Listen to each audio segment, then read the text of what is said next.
Hey everybody, welcome back to another super exciting tier list Tuesday!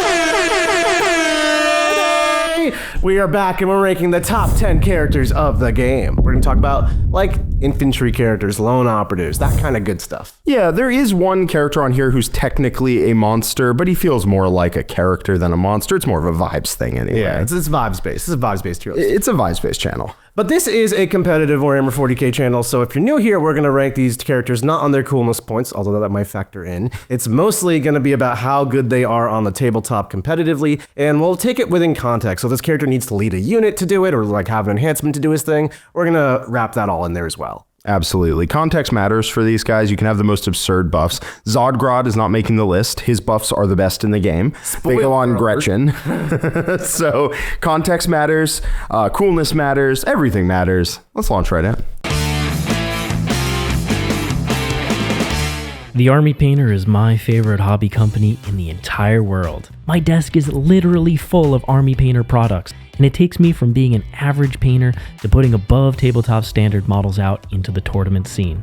Not only that, but the Army Painter has sponsored more competitive play than any other hobby company in the industry. They allow us to keep doing the things that we do. If you enjoy the Army Painter as much as I do, head over to thearmypainter.com where you can use the discount code ARTOFWAR5 to get a discount on your next order.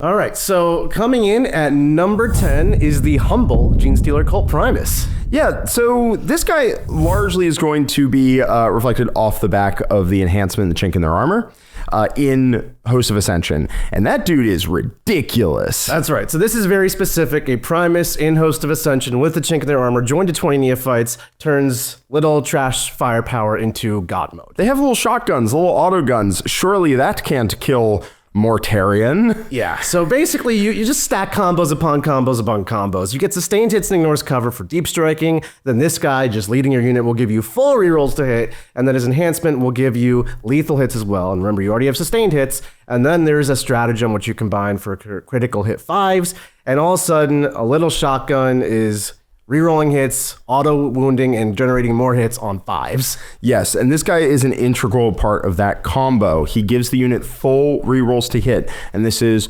in Overwatch, this is in normal shooting, right? This is all the time. I've watched this unit come down and overwatch a Bloodthirster to death, and then walk up and kill Be'lakor full to dead. Like, this is ridiculous, and it would not happen without the Primus. You can split fire and like table huge sections of your opponent's army. You have 20 dudes, you have 8 special and heavy weapons in there. It is a monstrous unit, and he enables all of it. But that's not all he does. He also gives you a redeploy of 3 units. Yes, full rerolls to hit, not enough for this little guy. No. He also just happens to give you some redeploys. So what you can do is you take your Genestealers, you put them in front of your opponent so that they can't, do any of their infiltrating or whatever.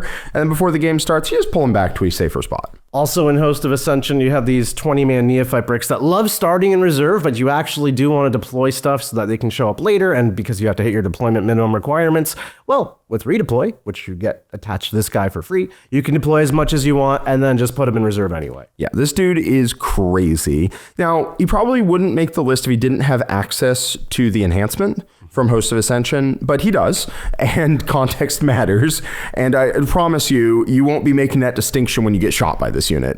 Absolutely. All right, so our next guy on the list is not here to join a unit and buff the crap out of it. He's here because he is a solo badass in and of himself. He is Lucius the Eternal. Yeah, I mean, he can join a unit and he loses a lot of his rules. That feels wacky. So instead, what he does is he walks around by himself just kicking ass. It's what he does, all right? If he swings into a character, a monster, or weirdly enough, a walker, if you have legs, you're going to be dead. He full rerolls to hit and he full rerolls to wound. He has a sweep attack with sustained hits. He has a strike profile with precision at damage 3. And he has fight first and a feel no pain. And he's a lone operative when he's not joined to anybody, so good luck shooting him. And of course, with fights first, the common way to get around lone ops is just charging them. They'll just kill you first. Yeah, and he moves 8, and in that army, he advances and charges, he falls back and charges. He does basically anything you would want. He's toughness 5. He's just, all the numbers are a little too high, man. What's going on here? Also, he's not easy to kill. You can't just throw a grenade and like he's half dead. He can scam the crap out of you. And, of course, he can heroic intervene, which means charging any of his friends within 6 inches is also going to get you smacked in the head by Lucius. Yes, and at flat 3 damage, he will kill most things he heroics into, especially with full rerolls to hit and wound, especially if he is sustained or lethal from Coterie of the Conceited. So you have to answer him. You can't charge any of his buddies. He'll heroic intervene into you. He's infantry. That's one dude. He's very easy to hide behind a wall and then move right through it. One of the better combat characters in the game for sure. Like, he just hits hard. He's a lone op. He's tough to deal with. He's like a downgraded like demon prince, like a World Eater's demon prince with a lone op. Like, he's just a smaller version of that. He is like an infantry guy. You'd think of him like a Chaos Lord type equivalent model, like a little better. He's a special character, but he really isn't that anymore. He's been to the gym and he's done some reps and he's come back, he's on his roids, and he's here to kill you. Absolutely. And with fight first, and the fact he moves so fast, he's a threat if you leave him alone. He can stand on objectives. He can hit you if you come in to kill him, and he's very tough to kill. Right. And if you put him in context of the Emperor's Children army, him plus some demon princes with charge wound mortals, it can all of a sudden become pretty much impossible to charge this thing without getting murdered for trying. Yep. 2-up armor save in cover with access to Armor of Contempt is going to be very interesting to try to work your way around. So he's just a very hard problem to solve, but you need to solve him because he's standing on an objective and threatening to heroic you. Yeah, he's quintessential to the Emperor's Children lists that are doing well right now, and he's just an amazing all-around beatstick. Absolutely. Coming in at number 8, we've got Cypher. Cypher the Magnificent with all of his beautiful bolt pistols and his awesome Lord of Deceit aura. That's right. So Cypher is also a lone up like Lucius, but he's not a lone up that's going to kick your ass. Instead, he's a lone up that is just cheap and provides a Lord of Deceit aura. So all opposing strats will cost 1 more. That's pretty crazy. You see that on the Calidus, and it's very good there, but she is, how do I put this? Fragile. She's 4 wounds with a 4-up invuln, and that's it. Whereas he has 5 wounds with a 3-up armor, 4-up invuln, and he also hits very hard. We got 3 plasma pistol shots that are already counted as overcharged at strength 8, AP3 2 damage, no hazardous attached, and 6 bolt pistol shots at 4-1-1. And they're all sustained hits, so which means when you do a Dark Pact, you can just pack for lethal and get both. Yep, so Lucius will walk up and he'll kill an opposing unit in combat. But Cypher doesn't have to do that. He can stand on the other side of an objective and just pop shots into you.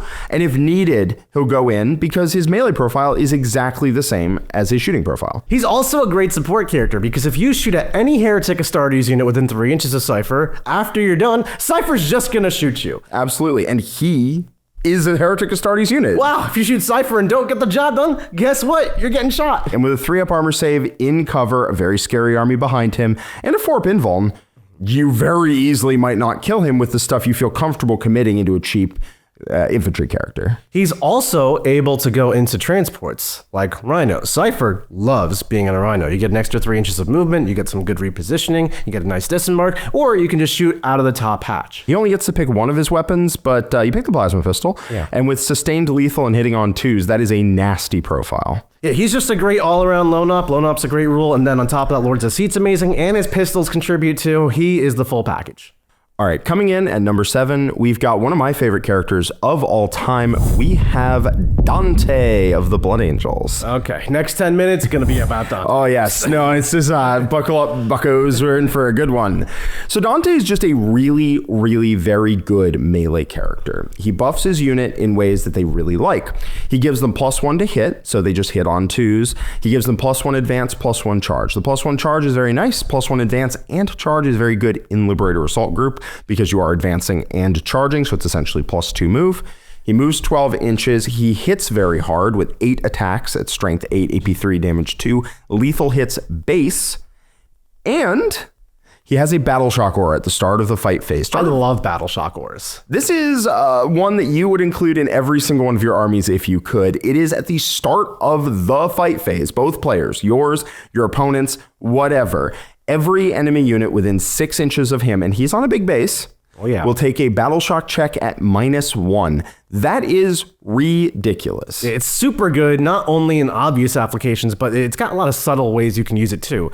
In combat, that's a lot of times where you want to use strats to buff your damage or buff your defense. If you fail that Battle Shock, guess what? You can't do it. Or if you're just trying to send 10 gargoyles or whatever contest unit out to contest an objective, and then they fail this battle shock at -1, guess what? You have 0 OC. It's still my objective. Yeah, you don't have to be in combat to trigger this. You just have to be within 6 of his big base, and that's very easy to set up. Yeah, he's not only a beat stick character, but also a support character with his +1 to hit, but also a disruption piece with this battle shock. And when he goes in, it's very easy to put that battle shock on multiple units, and if any of them fail the battle shock, then suddenly that unit can't interrupt it. It makes navigating the fight phase a lot easier. If your opponent charges you, fails the battle shock, still kills whatever unit they were charging, they're just teed up for you to knock them out of the park next round with no counterplay.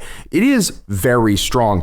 In addition, you would think Sanguinary Guard hit on 2s. They don't. They hit on 3s. But with Dante, they go back to hitting on 2s in shooting and combat, which helps a lot because Dante also has the Melta Pistol to end all Melta Pistols. It is strength 9, it is AP 4, it is damage D6 +2 if you're within 3 inches, and just to ice the cake, it is sustained hits D3. Oh my god. You know, you don't expect anything out of it, but then occasionally you roll a 6 and just like whip around and smoke a tank by itself, and it feels pretty good, I tell you that. He also, the same when we go with Dante, just way tougher than you'd expect them to be. They just kind of survive, and like, why did you live? Why are you still here? Oh, absolutely. If you want to see more Sanguinary Guard, you can check out our top 10 units tier list because they're on there, and they get one of the best characters in the game to go in them. It's great. It's great. It's great. You know what else is great? Subscribing to the channel. Let's get notified every single time we go live with this tier list or release a video.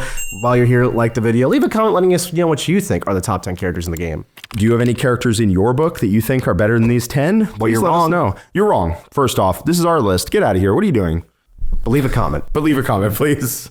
All right, next up is another of the Imperium's finest. We've got Sir Robute Guilliman. He's a monster, technically, but he walks through walls, so he moves like an infantry. It really feels like infantry to me. He has so many rules, it's ridiculous. Let's go through them. First off, he's a lone op if he's within 3 inches of an Imperium infantry unit. See a lot of lone ops on our list. Yeah, lone ops are good. They're very strong. They just make interacting with your opponent very, very easy, actually. Getting shot at is a good rule. It's a great rule. The best save is not getting shot at. I think you told me that like 10 years ago. It's stuck. Guilliman has a pick 3 ability, and that means he has 3 different abilities, and ordinarily you can pick one of them per battle round, but not him. He's special. He's the author of the codex. So that means he gets to pick 2, and these abilities are not bad, I'll tell you that. All of them are good. All of them are good. So the 2 that he's going to sit in almost all the time is going to be once per battle round, you get a free stratagem within 12 inches. Which used to be once per turn. They made it worse because it was so good. Don't worry, it's still good. A free strat once a battle round, still very, very good. And then he lets you pick a second oath target every turn, and it's Ultramarine, so you get +1 to wound on them as well. And if you kill the first target, oath turns on the second unit. So all you have to do is kill the unit you have reroll hits and +1 to wound against. And then, for doing that difficult task, you get reroll hits and +1 to wound on a second unit? That's correct. I've seen a lot of people mess it up still, though. And then the third ability is not irrelevant. You'll see him sit in those first 2 because they're generally good all the time. But the third ability is one you have to play around constantly. He is a 6-inch aura, if he picks the ability, of +1 OC and real battle shock and leadership checks. So if you exactly tie an objective, and you go band for band with your opponent, you put 5 OC on, they have 5 OC, suddenly that 5 OC looks like 10.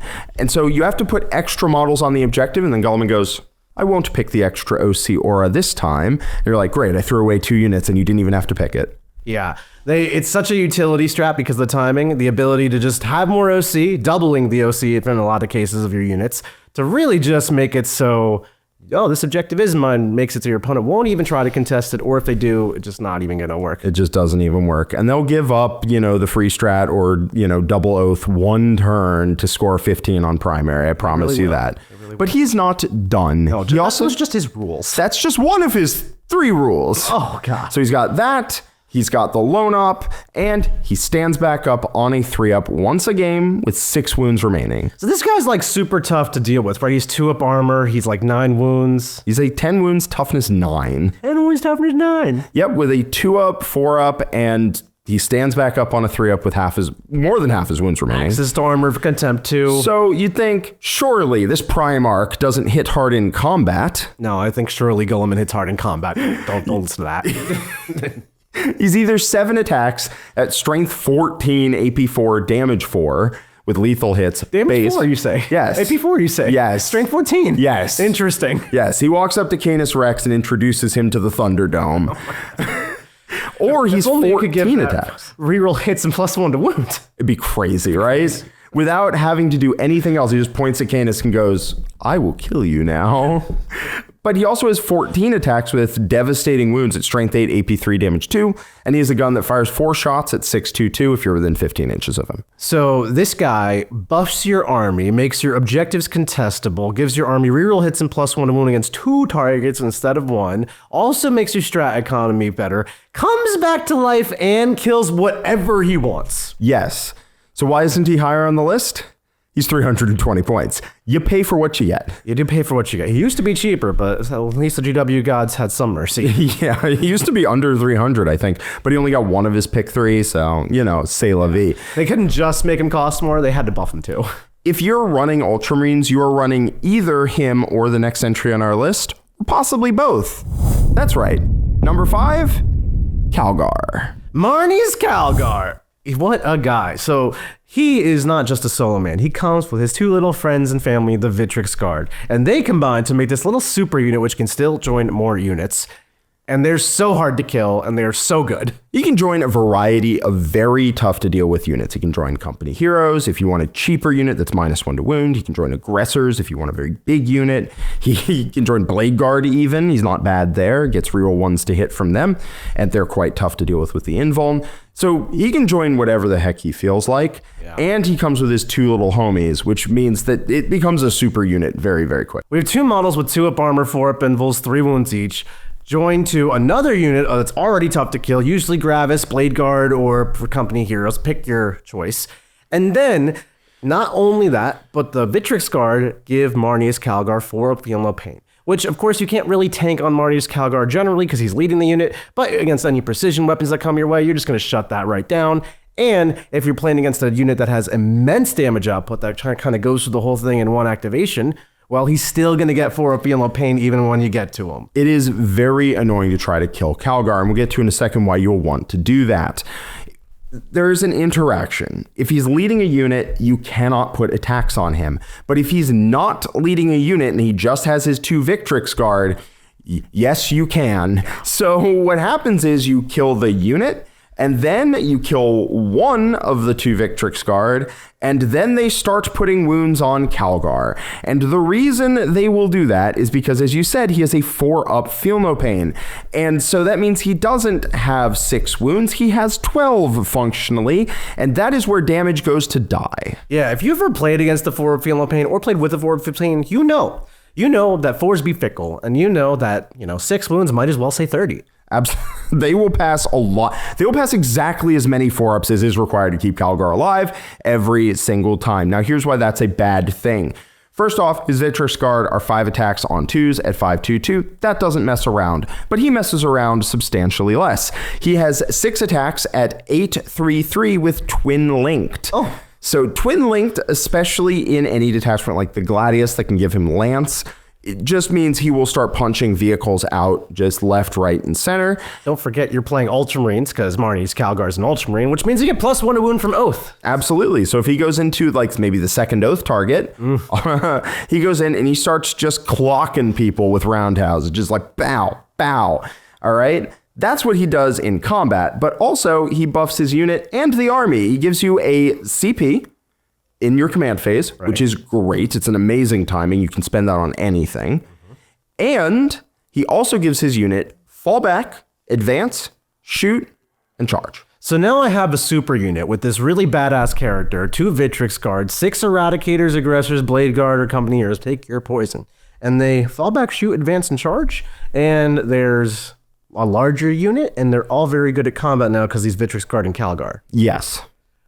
And they're also probably shooting you if it's Aggressors or Eradicators. Yes. And it's tough to kill because it's a lot of 3-wound Gravis Marines let in front of the 3-wound Vitrix Guard, in front of the 4-up Feel No Pain Marnius Calgar. Yes. Huh. Yeah, no, it's just a unit that's incredibly annoying to deal with. The most annoying one for me, the one that gets my goat the most, is Marnius Calgar in a unit of Company Heroes. They're 305, okay? They're just 305 points. for 7 models with -1 to wound, and a lot of them have 4 wounds, and then some of them have an invul, and some of them have 2 up armor, and then they hit really hard, and they move really fast, and you can't tie them up.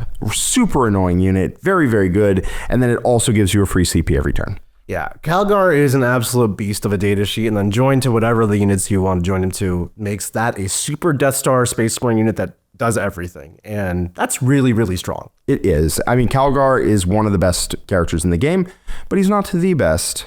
No, that's coming up. Stay tuned for that. But first, let me tell you about the War Room. That is where we have all of our wonderful content, which you can access right now for free with thewarroom.vhx.tv. That's a link in the description. That'll get you a 3-day free trial of our content. We do 3 coaching games per week, plus Jack Theories, where he tells you all about theoretical Warhammer ideas. We do What I Learned This Week, where we tell you about stuff that the different coaches have been exploring with personally. And then, of course, we have Siegs' Know Thy Enemy series, where he breaks down different detachments that are very popular, and my strategy sessions breaking down the missions, plus so much more. If you're interested in learning the game and becoming your best, check out the War Room in the link below. Adept Roll is the all-in-one math hammer app for Android and iOS. It makes crunching numbers easy and even fun. Import profiles from ease. Here you can see we have Gilliman and a Tyranid Warrior. You can just see how these 2 units attack each other and what the expected outcomes will be. You can even add modifiers or Field Pains to make your accuracy even more precise. The way it works is it crunches thousands of simulations and then gives you a clear tactical outcome so you can focus on making good decisions on the battlefield with informed math behind them without having to do all the work. You can get a great breakdown of expected casualties, hits, wounds, saves, survivability odds, and even more. If you want to sharpen your skills and become better at Warhammer, check out Adept Roll. It's available for iOS and Android right now. Just search Adept Roll in the search bar of your app store or click the link in our description.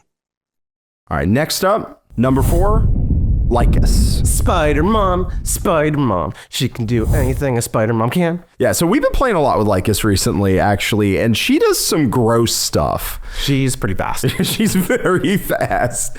So what she does is she's not a very expensive character, actually, just a bit over 100 points, but she joins a Warp Spider unit, and she makes that Warp Spider unit into something it was not previously. So Warp Spiders go 24 inches. We touched on them a bit in the top 10 units tier list. They didn't really make it in, but they were an honorable mention kind of thing. They go 24 inches if they flicker jump, and they have a bunch of guns. They're very good in infantry. If you token their move, they can go, in Warhost up to 27. Very, very fast. Too fast, actually. It feels a little too far, but at least they can't charge afterwards. Yeah, and their guns aren't that potent. It's just like D6 shots, strength 4, AP1. It's a flamer, ignores cover. And, they're kind of expensive for a 1 wound T3 body. But when you add Lycus, everything changes. Now they can go 24 or 27, as you mentioned, and potentially ignoring Overwatch also, and then just charge you. Just charge you afterwards.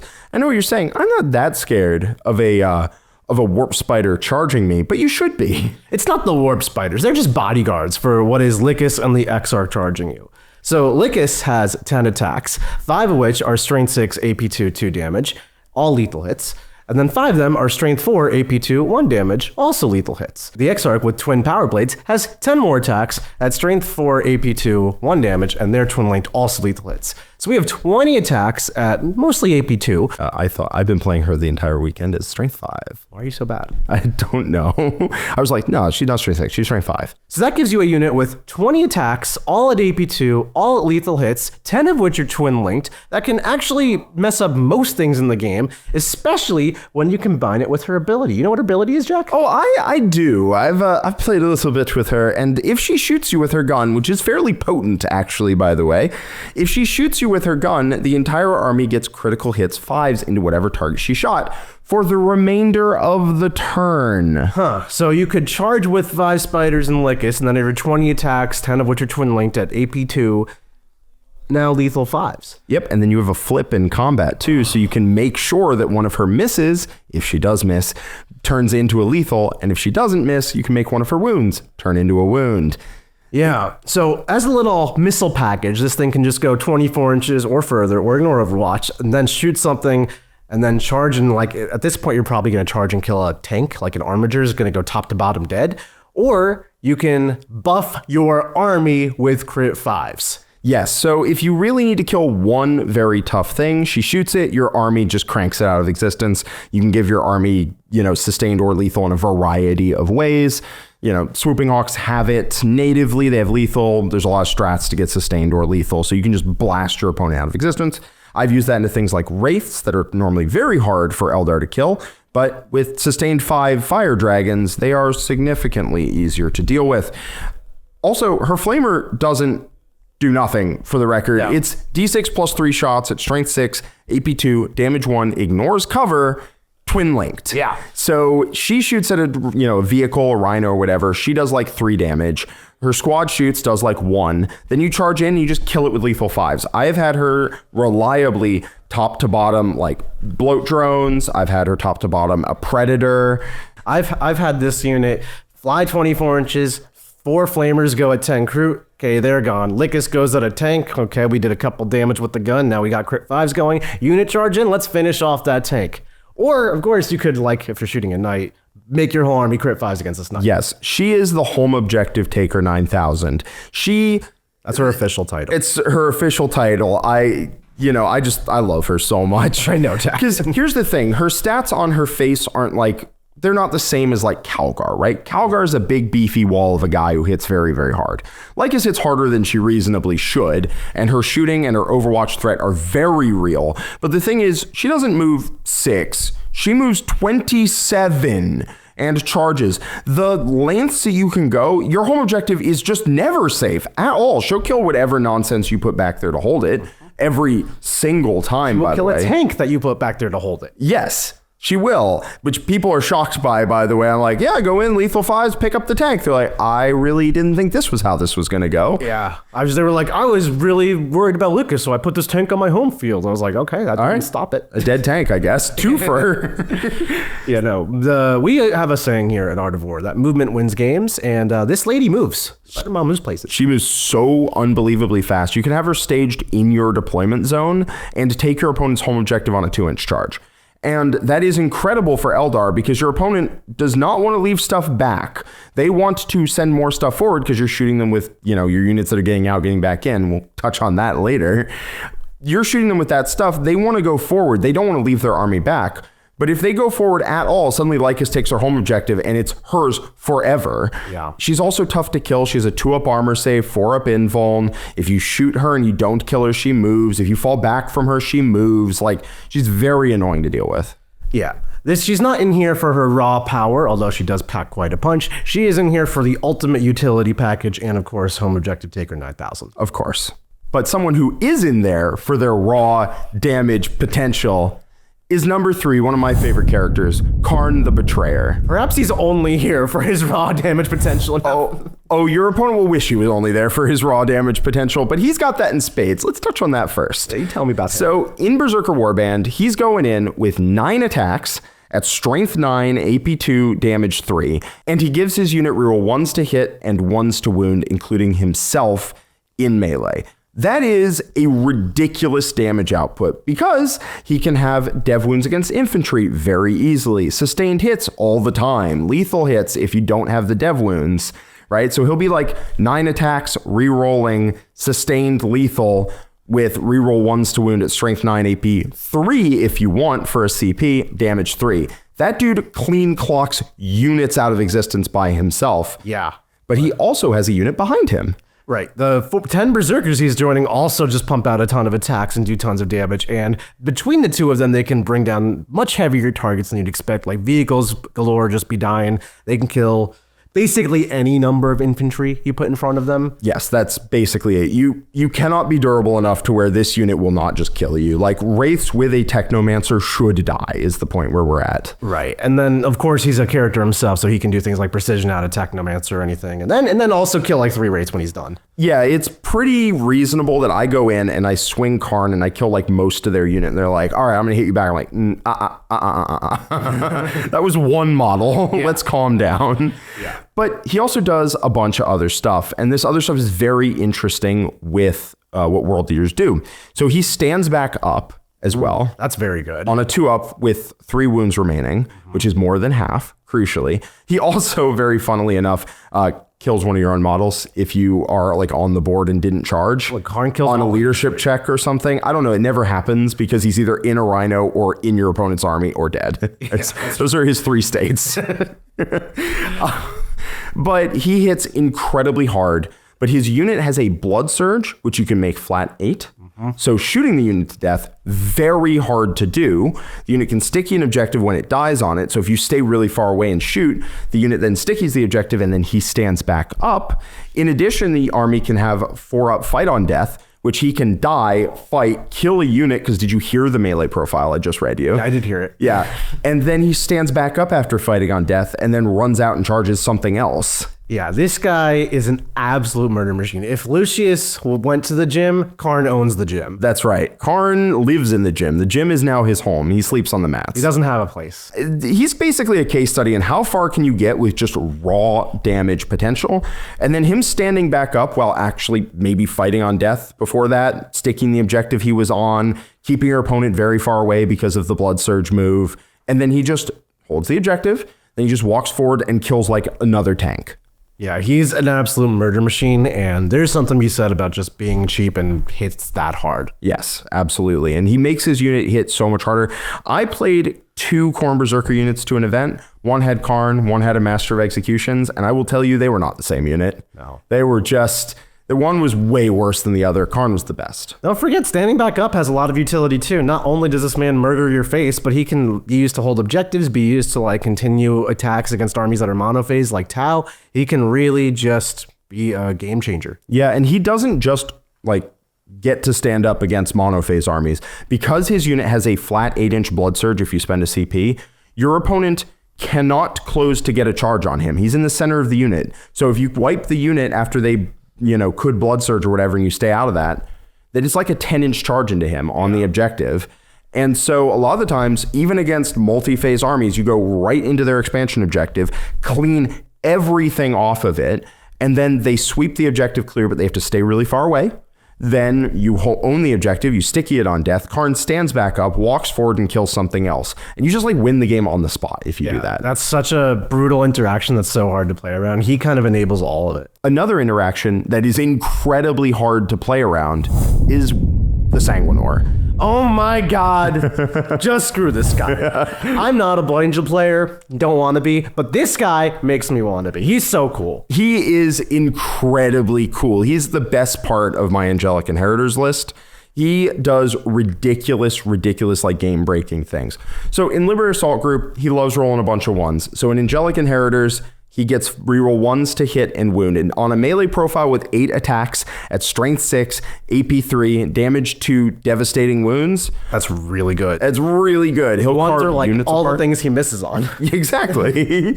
So, but that's like good. That's a good profile. What else does he bring to the table? Well, he's a lone operative. Oh, another one. Another one. He's a lone operative. He fights first base. Wow, fights first and lone up really is a combo, isn't it? Yes. He moves 12. He's a 2-up armor, 4-up invuln, and 7 wounds. Jack, you're not even getting to the best part. Oh, I'm not. I'm getting there. He has a 6-inch aura reroll battle shock checks and leadership checks. Is that the best part? No, but that's all this is really good. It's all really good. Now, the best part is how he breaks the fight phase. Oh, breaks it wide open. He is in reserves at the end of your opponent's charge phase. You can pick any unit they have on the table that has completed a charge move. And you just drop him down within 1 inch of that unit, and he fights first. Okay, so let me get this straight. As the opponent of the Blood Angel army, I'm looking to like maybe charge them at some point. Yeah, you're not. No. Mm-mm. They're staged behind walls. I can't just shoot them to death, so we're gonna have to charge them, get down and dirty. Right. But when I do, Sanguinor is just gonna appear out of reserve as one does, and then he's in combat with me. And he fights first, and in your detachment, he's rerolling 1s to hit and wound, and he's got 8 attacks, as you mentioned, at 6, 3, 2, and that's just going to hurt really bad. Then my unit that charged you is probably dead. Yep. Or at least maimed and no longer going to get the job done. Yes. And Yes. he can fall back, shoot, and charge. In that detachment, yeah. Oh, so if I like get stuck in this combat, He doesn't get stuck. Doesn't matter. He doesn't get stuck. Cool. So, yes, he does drop down and either gut a mid-strength unit that you were expecting to, like, trade with. Yeah. It's not a trade, it's a take. It's a take. And then he moves 12 inches deeper into your army and kills another unit. Yeah, and I think you mentioned this small little detail where he doesn't actually have to go in base-to-base contact when he appears. He just has to get within 1 inch of the opponent, which means since you fight first, you could then pile in and get around the side or do something fun. You can basically do whatever you want. So people have tried in the past to get around the Sanguinor with cute plays, and they just do not work. Really don't. So he does not work like a heroic intervention. People assume that he does, even though I tell them that he does not. Where I have to do it the moment you have declared the charge. Like, you charge in, and then they go, you want to drop the Sanguinor? I'm like, no, keep going. Because they're like, I'll charge you with a second unit. I'm like, no, keep going. Then they charge with all their units, and then you just pick the juiciest spot on the board. You're like, you're all done? Yeah, okay, cool. Here. So what happens is, if you get Sanguinor killed on the turn he drops in, you have probably made a mistake somewhere. Yeah. Because getting him killed is basically impossible if you know all the tips and tricks. And one of them is, your opponent has to base you when they charge, but the Sanguinor does not have to base them when he drops in. So you go 1 inch away from a dude who's in base, and so only one model can swing back at you. Oh my God. Yeah. So you get in and you kill a unit, or the super secret tech is you just go precision for a CP, right? Epic challenge, and you just pick out a character out of the unit. And a lot of units are caddies for their character, or maybe they have like fight first on a character. One of the nastiest things I did was my opponent was playing, Plague Marines with fight first character, and they charged my Vindicator, and he dropped 1 inch away from one of the guys in the squad who had a bolter. Yeah. And then went precision and stabbed the fight first character out of the unit.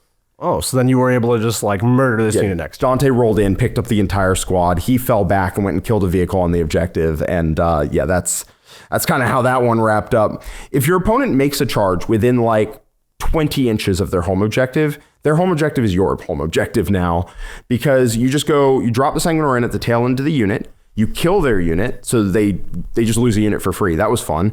And then you jump 12 inches further and go charge their home objective, kill that, and now they just like lose the game. What makes Sanguinor so absolutely brutal and why he's number 2 on this list is not just that he shows up out of reserve and messes up your charge. That's really good. That's awesome. He's alone up. That's really good. He fights first. That's really good. He hits hard. That's really good. But then beyond all that, he disrupts your opponent further because he just like gets to start in the middle of the board wherever he wants and then goes further, presses the attack, takes the objective, messes up your opponent. Absolutely. He fundamentally breaks how the fight phase is supposed to work in a game of 40k. In the game of 40k, you're supposed to your opponent charges you, they kill units. You charge them, then you kill units. And you go back and forth. But if the first combat that they take is just void and they just lose that unit for free for no reason, that breaks combat armies like bad. It doesn't even just break combat armies. It breaks anyone who's even trying to use the combat phase. Most armies, they do want to use the fight phase somewhat. Mid-range armies that do like some shooting, some combat, that's probably the most common archetype. And then of course melee armies exist. So unless you're playing Tau, like actually Tau, you're probably going to get got by this guy. Yes, and there really is no way to not get got. What, are you not going to charge? Are you not going to charge with your army? What is this? I tried that. It doesn't work either. And even against mono shooting armies, he's still a tough lone op. Yeah, he's still a lone op. That's good against shooting. Yeah, he just goes camps your expansion objective and flips your opponent off. It makes me wonder, Jack, what could possibly be better than number 2 Sanguinor? That is crazy question to ask. What could even be better than a model that breaks the fight phase? Perhaps a model that kills everything in the world. That's right. We're talking about Fugan. Yeah, Fugan, the Phoenix Lord, Fire Dragon Daddy, as I call him. He joins 10 Fire Dragons typically, and he makes them murder machines. Because Fire Dragons already murder everything with reroll hits and wounds against vehicles, and damage against vehicles and monsters. Short range though, aren't they? They're only 12 inches. Only 12. I mean, don't get me wrong. You can play with just the 12-inch range shooting off it. You won't get Melta most of the time, but they still do good damage. What if we added 6 inches to that though? Then we have 18-inch range fusion guns and 9-inch melta range, and the Fire Pike and Fugan himself are 24-inch fusion guns that are stronger and 12-inch melta range. That's really good. That's really good. That's really good. Because one of the cool things about 10 Fire Dragons and Fugan is that you don't even need melta range to kill most things. You can shoot at 18 inches and just I have 10, 11 shots that hit on 3s rerolling, wound on 5s and 4s rerolling damage. Oh, you're dead. Look at that. Yeah. Just like that. But what if your opponent has a bunch of tough infantry, not monsters and vehicles? Does he help there? Well, so fire dragons themselves are not that bad against tough infantry, but they're not that good either. No rerolls there. But he has this other profile. He's a spread shot. If you don't want to fire his Melt to 6 cannon, you could fire 3 shots. 3 shots that sustained hits 2, you know? Yeah, sustained hits 2. That's... Wait a minute. Hold on. That unit can flip 2 dice to 6s. Yes, because it's a 10-man fire dragon unit. It's got 2 aspect shrine tokens, so that means 2 of these sustained hit weapon shots are just going to be 6s. And it's strength 8, AP 3, and then it's do 2 damage, but if you're in half range, it's 3 damage. Which is 9 inches. Right, so Fugan can roll up, and then if he rolls 3 dice and one of them happens to be a 6, and then you flip the other 2, that's 3 6s. Look at that. Oh, 9 hits at 8, 3, 3. Yeah, that's elite infantry gone because you still have 10 more shots out of the unit. It's ridiculous. All these badass characters we've been talking about hit you with their strength 8, AP 3, strength 9, AP 3, 3 damage in combat. What if I shot you with that and then got back in my tank? Yeah, so the whole get out, shoot, get back in a tank thing is a really, really good mechanic for Eldar. I'm just going to shortcut it there. It's one of the best strats in the game, for sure. It has a playstyle that like carries Eldar right now, makes them very, very good. I'd argue, actually, after playing with them for a couple weekends, that Eldar are one of the best armies in the game right now, and it's a lot of it's off the get out, get back in mechanic. He is by far the best unit to do that with because he kills not just one thing. He'll kill one big tough thing. I've had him just ice 10 possessed. Just him and his unit shoot 10 possessed are dead. Yeah. Right? And that's something that's like an existential threat for Eldar traditionally. Yeah. Right? Tough, multi-wound, invuln infantry. Not good at killing that, but now we are. No, just they're all dead. Just all iced, all gone. Then he gets back in. Or he kills one like knight equivalent or a Tesseract Vault or something like that. And just top to bottoms in 500, 400 point model, right? Just all dead. Or he splits fire like 3 ways and clips 3 vehicles and then gets back in. My favorite is playing against Death Guard and doing like a 4-way split and just picking up like 3 drones on a blade hull and be like, all these little Roomba tanks are gone. Oh yeah. You pop sustained hits on the unit and you pop out within range of like 2 drones and 2 rhinos and they're just dead. And it's so much easier because, again, you get that extra range, so that melta range is nicer to get into, and you can reach tanks that are further away, and the whole unit just kind of changes its dynamic on the table. Absolutely. The extra range is just so freeing. The difference between 18 and 12-inch range on the unit is massive, and the difference between 9-inch melta and 6-inch melta also massive. A small quality of life thing is that you don't have to be within explosion range of the vehicles you're shooting, because the unit will just get gutted off that after a while. Yeah. Because they kill a lot of tanks, right? Like, a game with Fugan involves him and his unit killing like 10 vehicles. You definitely can if you play against 10 vehicles. If you play against 10 vehicles, he'll do most of the killing. Now, you think we're done, but we're not. We're not even close because this man's also good at combat. We're not. 6 attacks at strength 5, AP 4, damage 3. Isn't that like a very similar profile to a lot of the characters we have on this list too? It's close enough for sure. That's not where he does his work. He does it in the shooting phase, but if you get into combat with him, he'll beat your ass. Oh, I have had situations where I've shot 3 or 4 tanks to death in the shooting phase and be like, oh, there's this little one that survived on like a couple wounds because I only put a dragon into it. Well, let's charge him. Yep, kill it. Still get back in with Skyborn Sanctuary. Yeah. Yeah, it's pretty good. He also stands back up on a 2-up, which, to be honest, he has not yet done for me because he has not yet died. Well, in case the Dragon Daddy did have a bad day, don't you worry, because he'll just come back to life. Yeah, it's just icing on the cake. Yeah, and when he's by himself, that spread shot is still super nasty. And also, like, as your unit does get depleted, because sometimes that happens in Warhammer, as long as this Fugan is rolling around, no tank is safe, because this man rolls up with flat damage 6 plus d6 and just ices you. Absolutely. And you can go sustained hits to make sure that he hits twice. Like, there's ways to navigate that where you guarantee that he hits twice on the target with a flip, and then he rerolls wounds at strength 14. So you're like, well, before we do anything else, here's 2 saves at AP 4, damage d6 plus 6. So just take those right off the rip. Yeah. He is an absolute monster. Honestly, I think every character on this list is an absolute monster. They're mostly infantry, but they function. It was hard as monsters. Kind of hard to order these, to be honest with you. I could see a lot of different configurations for these characters. They're all very unfair feeling. We also started, before we narrowed it down to top 10, with like a list of like 25 characters. There's a lot of good characters in Warhammer, and these are just some of our favorites. We'd love to hear what your favorites are in the comment section. Let us know. I'm sure you have some disagreements. That's okay. But we'd love to hear your thoughts on what you think should be in the top 10 list. Thank you all for joining us. We'll catch you next time. Bye-bye.